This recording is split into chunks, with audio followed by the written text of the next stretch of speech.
Ooh, I'm looking all busted. So, the show. Wait, let's do Titanic first. Yeah, because let's end on a high note. Not that Titanic was bad, but... No, it was just really sad. But it was so good. It was very good. Very well put together. I liked that you had headphones. Headphones was good. It was like... Took me a while to get the headphones to stay on me. Yeah. I just have an absurdly small head, I though. accidentally pressed the button. So I was ahead of Christina for most of it. She was... Well, and then I rewound mine to hear a story again. Oh, I didn't know you could do that. I was just blindly going through it, and it was like, stop, next stop. And I was like, okay. I only know that because I worked at a museum, and we had those things. Okay. So, like, I remember being like, oh, if I want to listen to something again, I can, like, pause. You could, like, scrub it back so that it was, like, only at a certain point, and then you could pick the stop you wanted to listen to. So, yeah. But, yeah, so I was, like, a full stop and a half behind her. Which was fine. Yeah, it was. Because then I could figure out where the next stop was, and you could just follow. It also let me, like, get emotional. Yeah. Because I wouldn't have wanted to do that next to her. So you would have had the really constipated face of, don't cry. Don't cry. There were some parts that got me, too. There were some really devastating parts that we're not going to talk about because they're just really sad. But, like, if you are thinking about going, I would it's highly recommend it. And it's staying there till September. The guy said September, which is cool because on the website right now it says, like, it ends in March. Yeah, he said September, so I think they extended it. Because it's really worth it. Like, I think the tickets, we booked them online, so there was, like, an online charge, so we each paid $44. And I would say that was worth it. Yeah. The whole thing is probably... It's close to 2 hours. Yeah. And like I said, because you can go at your own pace. Yeah, you can go at your own pace, and it's very individual, so there's not a lot of people talking. Mm-hmm. So I was trying to get clips and, like, explain. I'll probably have to do, like, voiceover or something, because I was trying to talk, but... Yeah, she was bad at it. I was really quiet, because it was uncomfortable to talk loud. But it was also cool because a lot of the artifacts they had were from the Olympic, which is Titanic's sister ship, so you can see it without it being completely water damaged. And, like, a lot of stuff they couldn't salvage from the Titanic. Right. And I will say, like, that I liked that they, like, very clearly, whenever it was from the Olympic, they clearly stated, this is not from the Titanic, this is from the Olympic. Yep. But... Yeah, like I said, the clothing freaked me out. Oh, really? I mean, it was beautiful, but it was freaking me out because all the clothing, aside from the one little girl, the 2-year-old girl, it was from people who did not survive. Oh, that's true. I thought that the nightgown was of a survivor. No, she survived to the lifeboat, but didn't make it to land. Oh, right. Yeah. Okay. And that one was particularly freaking me out because of the fact that, like, that was what she was wearing when they crashed. Mm-hmm. The tuxedo was from his luggage. Yeah. So that made me feel... Which is interesting that they salvaged... you're turning soon. I just wanted to make sure. It was interesting that they salvaged it, but, like, the nightgown really got me, like, almost threw up. Oh no. I was like, this is freaking me out so much right now. So, same with the sheet music from the musicians. Yeah, oh gosh. That story, I feel like, is always... I think also because we are people who value, like, participate in the arts. Yeah, that's true. I think that was particularly, like, a very somber story. If you don't know the story, I'll recap it really quickly. Basically, there were these 8 musicians on the Titanic, and they were, like, world-renowned, obviously. She has to merge. They were, like, world-renowned musicians, like, very, very famous people, because that was what... it was the Titanic. Yeah. It was the biggest thing that was going to be moving. Quite literally. Quite literally. Literally and metaphorically. And so there were these 8 musicians, like I said, very, very world-renowned. And when they were alerted to the fact that the ship had hit the iceberg, rather than fleeing to the lifeboats, they decided that the best thing that they could do in that moment was not flee to the lifeboat. And like I said, because they were men, but they were famous. I think there's a possibility that they could have been an exception. I would agree with that. Like, they were famous, and so the 8 men decided in that moment, I am not going to run. I am not going to let this moment, like, I'm going to choose in this moment rather than panicking. I am going to play. I will say, I thought that the Titanic movie, like, after hearing that story, the Titanic movie did a good job of, like, showing that. I mean, I think just when they played the music over our audio headset, that was just so wild. I mean, it was just so beautiful. And, like, the idea that they decided in that moment, like, you know what, I am not going to be able to, like, if I survive this, it's not going to be worth it. Yeah. This is a room full of people that are likely going to perish. I'm going to make their last moments filled with music. Yep. Like, that's just, I think that's an incredible act. I think that's one of those things that, like, that's an act of, like, selflessness, of the arts having a legitimate contribution. Yeah. So yeah, that was just a beautiful story. And like I said, hearing it through the audio. I don't know if you caught this on video, but I think I had an out-of-body experience when we walked into that reconstruction of... Oh, I caught it. Oh, yeah. Good. Okay, so it's there. There's like there was a reconstruction of a first class wing, and it was really beautiful, really well done. So really... Or I could just, like, I don't know, make this part of the vlog a drive with us. That's true. We'll see. But that was the first class hallway. I think for me, the only reason it didn't stun me as much was because it was almost identical. I went on the Disney cruise. Oh. Okay. And that hallway was eerily similar. I went on a cruise too. It was a Carnival cruise. But it just, I don't know, I have an obsession with the Titanic. I also think for the most part, there were a couple that were an exception, but I really sympathized a lot more with the second and third class passengers than I did with the first class. Not because I didn't care about the first class passengers, obviously, but because I think the first class passengers were the ones those are the stories that get told a lot more. Yeah, I would agree with that. And I mean, I think regardless of if you know the story of the Titanic or not, you've probably been told about the Strausses, the Astors, like those people. And so I think for that reason, like, it's not that I don't have sympathy for them, but I think a big part of the exhibit was telling the stories of the people who lost their lives and telling the stories that, you know, get overlooked in the idea of, like, the tragedy as a whole.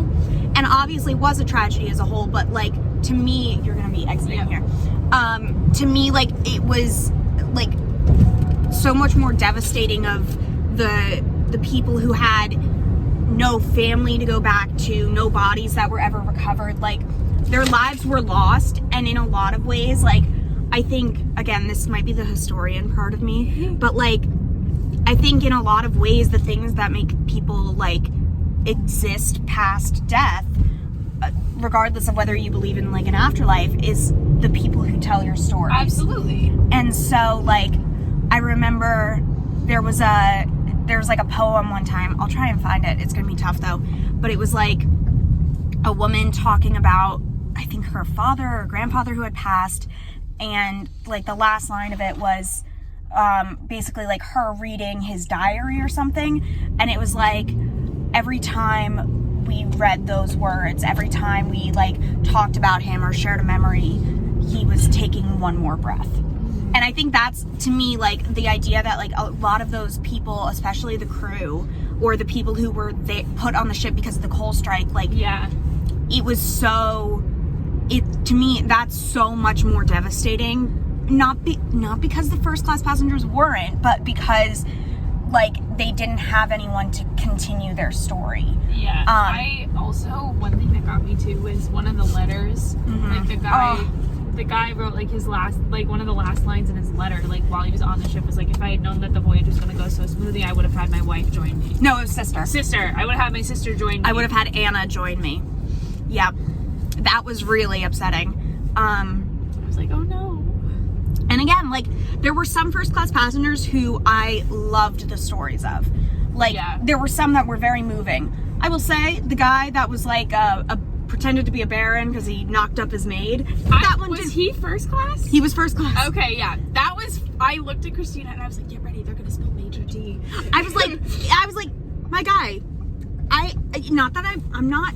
He was like telling everybody that he was traveling to America when in reality his parents sent him to America because he had an affair with their maid. And she got pregnant. And he pretended to be a baron, so he was supposed to be second class and got moved to first. Right, okay, that's right. He was second class and then he like pretended to be a baron and like pushed his way into first class. So he was kind of a like not great person.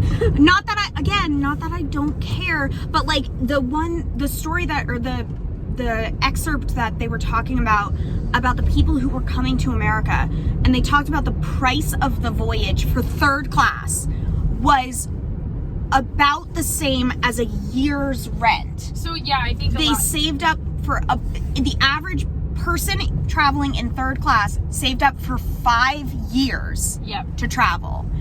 And that is just, I mean, the fact that they never made it, like, that's awful. I think too, like, I really liked the narrator. Like, he had a good voice, but he was saying that there's a big misconception that people that travel in third class are poor people. But in reality, they're probably just doing it because it's a cheaper ticket. Like, it's still really expensive. Yeah, and he was talking about, like, in reality, a lot of those people, it wasn't that they were, like, completely broke. It was that they were paying the voyage because there was no other way to get to America. Yeah. There were no planes.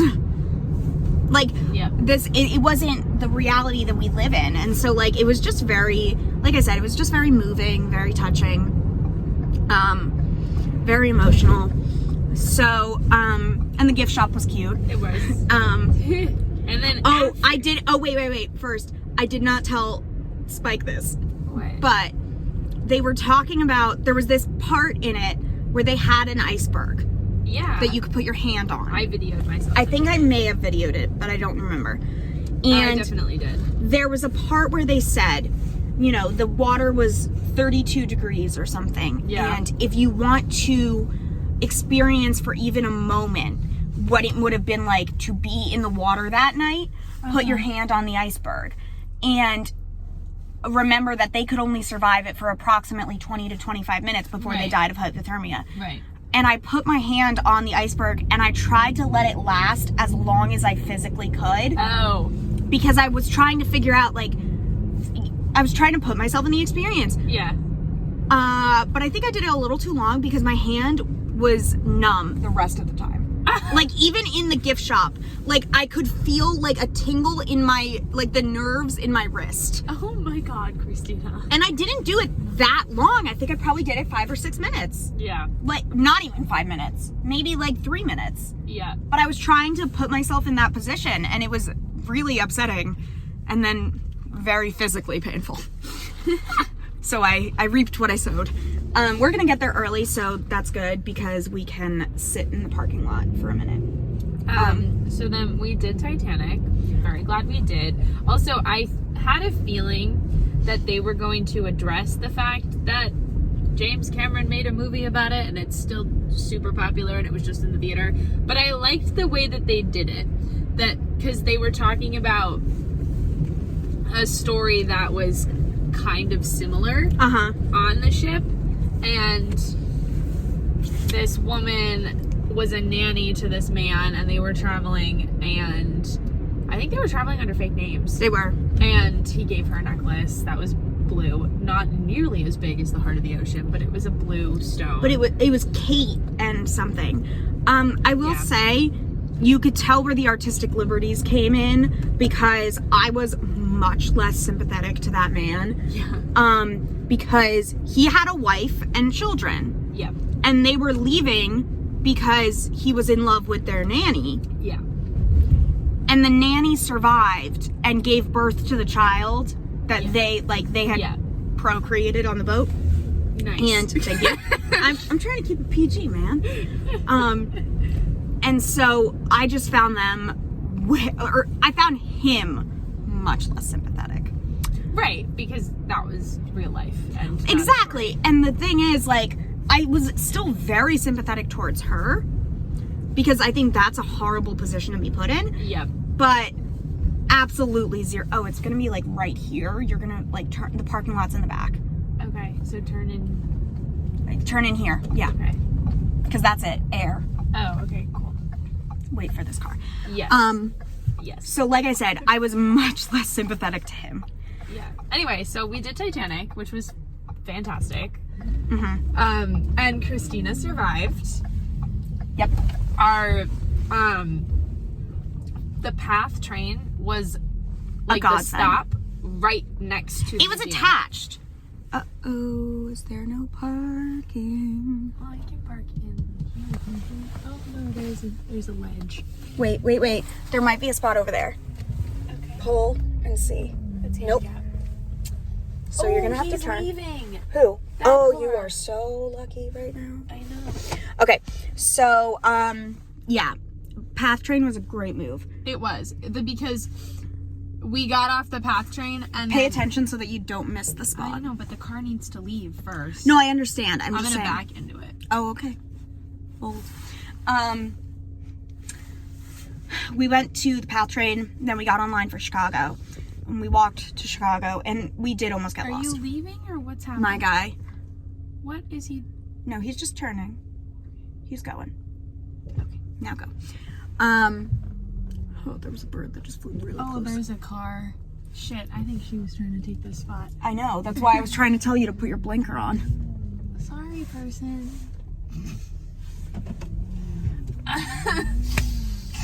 Yeah, she has a very shocked expression on her face right Yeah, now. well, I was here first. Oh, Any Zoozlebees. Oh, she just drove away fast. Well, Anyway, she's probably going to be in the class with us. Anyway, too bad, so sad. they're going to open the studio in about 10 minutes. You know how much I care? Okay, so anyway, we'll recap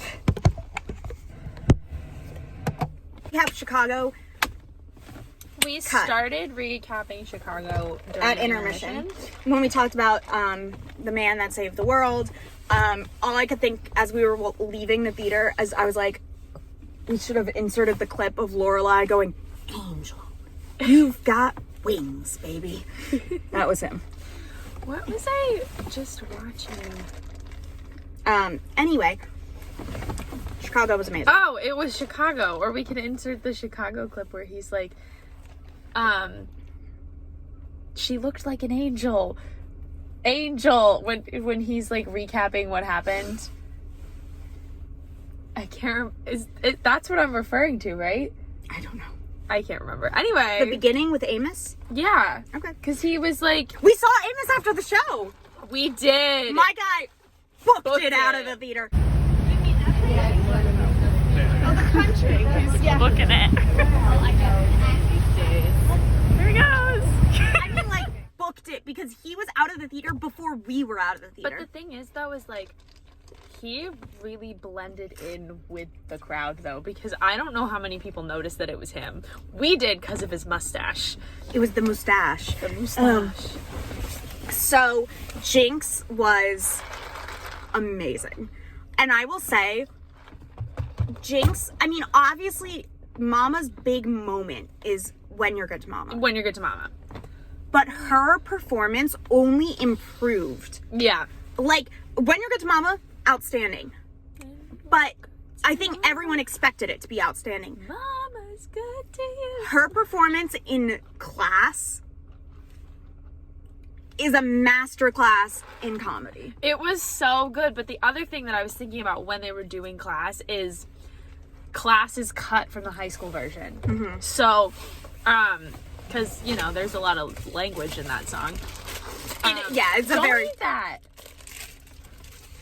I threw up up at one yoga class and now everyone worries. Your dad looked at me when you went downstairs and he was like, I was thinking about it when she was eating. And then he didn't say anything. And then we're going to eat breakfast after. Oh, little kid. Oh, small baby child. Okay, this is a 20-minute clip. Right, you're gonna cut it. There's gonna be like cuts. So and it's gonna take forever. I don't care. Not my time. I believe there was Jinx? another clip in my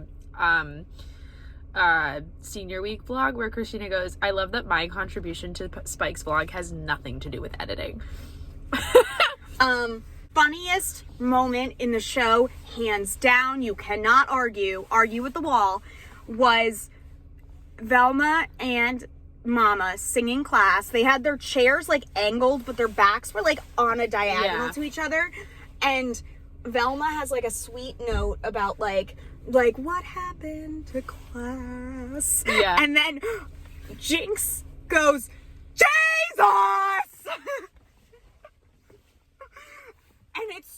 And Velma did exactly what I just did. Yes, exactly. It was, I will never be able to recreate it. And part of it is why having a drag queen do it is so funny. It's because they, like, Jinx drastically changed to that, like, deep, like, chest voice. So funny. I mean, like, I literally couldn't recover. I mean, like, Mary Sunshine is usually played by a drag queen. But I liked having Mama be a drag queen as well. It was good. It was great. And it was also, it gave her character more of, like, grit. Like, yeah. I think Jinx was so good at playing, in the very beginning, when you're good to Mama, she comes off very sinister. Yeah. Very sinister. And then her development over the course of the show, where she becomes a nurturing figure. Yeah. Was so, like, enticing. Like, it was so cool. I will say, I don't know if Spike saw this. She probably did, because she was sitting right next to me. The scene with, the ballerina being hung. Oh. Catalin Hunyak. Mm-hmm. Yeah. She jumped a foot. I jumped. This one did. And I knew it was coming. Mm-hmm. I knew it was coming because obviously... When the rope fell, I went, and I couldn't look. Like, it was so, I mean, that scene is so just, like, gut-wrenching and jaw-dropping and, like, so upsetting. And I also... And I love, sorry, I don't mean to cut you off, go ahead. but I like that they used the ladder. Mm-hmm. They had her climb up the ladder, and then they whipped the ladder up, like, around the corner off stage, and then they dropped the rope. Mm-hmm. Really upsetting. And Mama's the only one witnessing it. Right. I would like to point out though that Chicago like doesn't have a set. It's very minimal, which is interesting. Uh-huh. And it's also funny because I'm looking back and reflecting on it about how much unnecessary work, like when my high school did it. Yeah, my high school did it too, and we have this like big, huge platform. Well, I just remember because my sister was head of costumes for it, and the absurd amount of work that went into the costumes. Yeah, the costumes, and they like it's so minimal. And when my high school did it, the girls that did Cell Block Tango had the cafe chairs, but they also came on stage with like little bars on wheels, and like. We had ensemble members like manipulate those in the back because we had a very big cast. And then they did the stuff in the front with the chairs. But I think part of what makes it so interesting to watch is like the dancing, and this is a complete tribute to Bob Fosse. The way that they move their body is more than filling the stage. Yeah. And I liked the lights. The lights made bars on the stage, which was cool. Yep. And I loved the conductor. Oh my God, I love that man. He's awesome. He was so good. So funny. Because you know that acting is not his first skill. But he was so funny. So funny. Like, so just like entertaining. And they had so many bits with him. Yeah. It was great. It was so good. Fantastic. Mary Sunshine was phenomenal, which makes sense because Mary Sunshine has been doing the role for 15 years. Arlo. Killed it. She And the killed reveal of the drag queen. Yes. Yes. So good. They cut that from the high school version as well. Well, you weren't a drag queen. I was Mary Sunshine when we did it. I wasn't a drag queen. Part of me is wondering if my director was hesitant to cast me in that role because she wanted a guy to do it. I mean, if she wasn't hesitant, I would be more concerned. Yeah. Well, because the only, like, sorry, we're gonna, like, backtrack here to my high school experience for a second. Let me just dissociate over here. My best friend, one of my best friends was student directing the show. And we at that point, because it was my senior year, so we didn't have anybody in our theater department anymore that did drag. When I was younger, we had a couple of people that were drag queens, but my assistant principal did a role in drag for Grease for us. So I wonder if she was like thinking about doing something like that.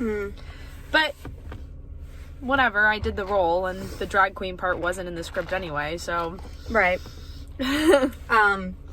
Yeah, it also, I'm gonna quickly side tangent this, but my director from high school tried so hard to make Chicago our senior show.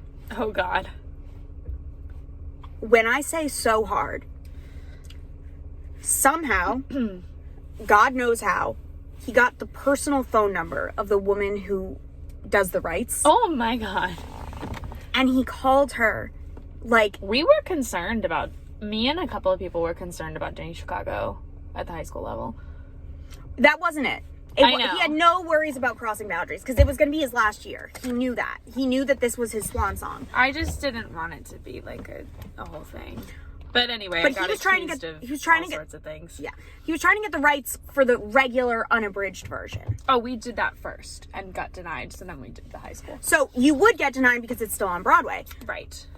He called this woman maybe like once a week, and eventually she lost her patience with him, was on the phone with him on Mother's Day, and she goes, "Sir, my mother is a high school teacher. It is Mother's Day, and I just told her she could not have the rights. There is no way in hell I am giving you the rights," and hung up on him. And I was, and that was the moment where he was like, "All right, I lost the battle." That's finally what made him give up. At least he recognized that. At least. But he had the whole show cast, and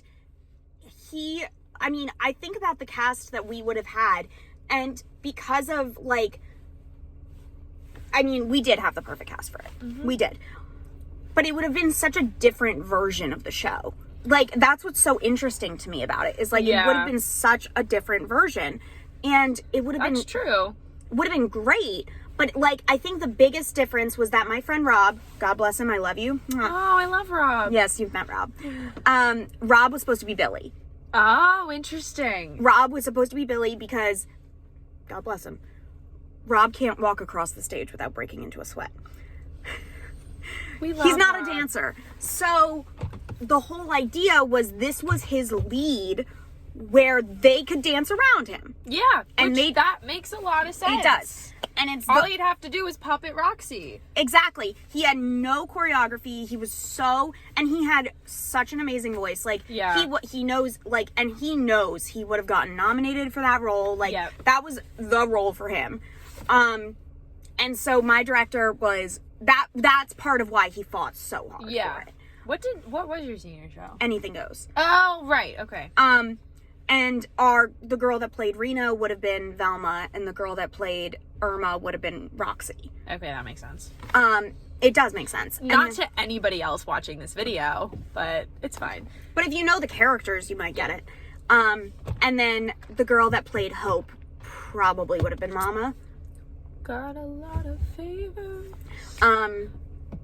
Biggest difference in personalities playing characters would have been Rob playing Billy. Yeah.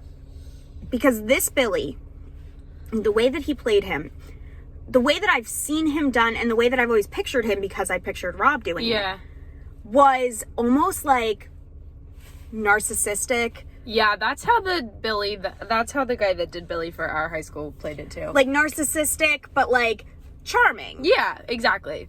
The guy that played Billy on Broadway was so smooth. Yeah, like, he was very suave. To the point where it made him more sinister. Yeah. Because they have that line about him being silver-tongued. Yeah. And I was like, oh my God, he literally, I was like, I'm buying into it. And I realized how unsettled, and then it makes it so much more unsettling where his final line to Roxy is, "You're nothing to me, you're a paycheck." Yeah. It just like sits differently with you. It makes him a much darker character. Yeah. When you realize he does not value these women's lives. Yeah. Like, no, it's not at so all. disturbing. Yeah. But he was so good at it. Like, and like I said, there was never a point in the show where I felt like I turned against him. Yeah. Because he was so charming. It wasn't until the final line that I turned against him. Because he was like, charming. whoa. You believed him. You believed when he would say, like, he was invested in these cases. And so, like, it was just very interesting to see. All right, we have to go into yoga because it's going to start in about 8 minutes. And they let us go in early. Bye-bye.